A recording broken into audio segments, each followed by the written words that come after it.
Nuclear power arose out of a group of scientists and engineers who harbored more than a reasonable guilt complex for the uses of their knowledge in producing the atomic bomb.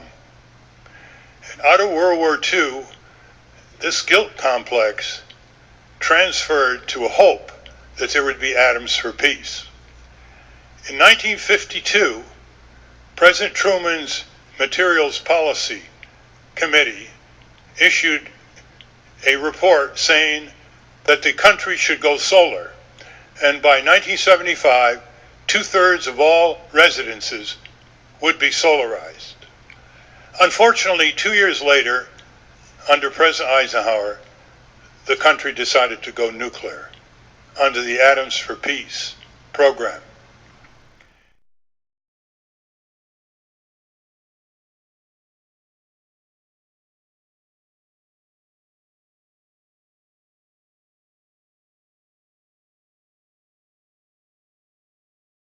Some of our most brilliant scientists and engineers were behind that effort, coming out of the horrors of Hiroshima and Nagasaki, which were deliberate targeting of civilians, to use the military's phrase in World War II, in order to, quote, terrorize the population and reduce the morale in the countries that attacked us. Just think of that. To terrorize the population. That's where that guilt complex came from.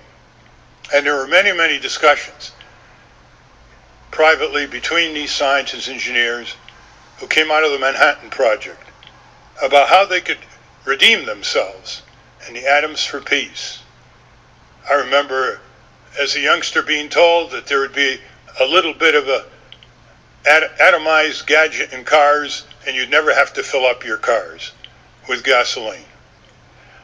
Nuclear power was told to be too cheap to meter by a government official.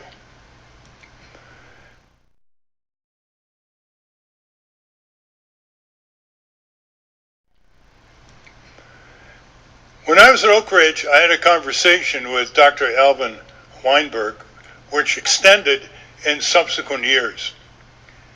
Dr. Weinberg was a great promoter of nuclear power, but he's extremely knowledgeable about its hazards.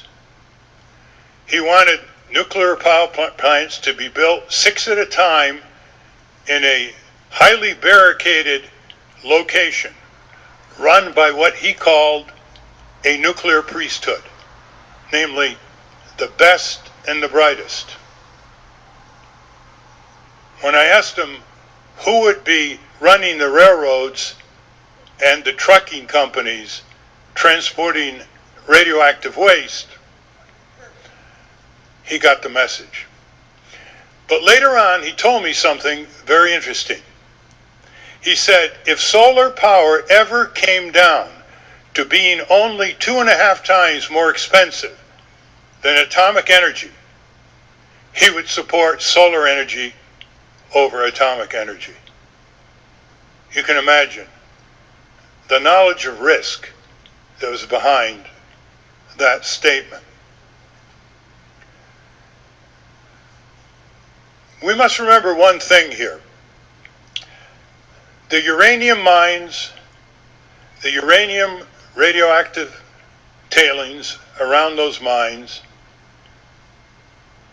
the development of the fuel rods, the transportation to the location where the nuclear plant is, the creation of these nuclear plants with enormous complexities, the production of radioactive waste, which still do not have a permanent waste disposal,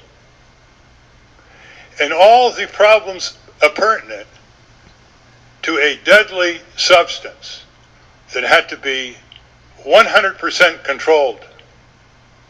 99% is not enough.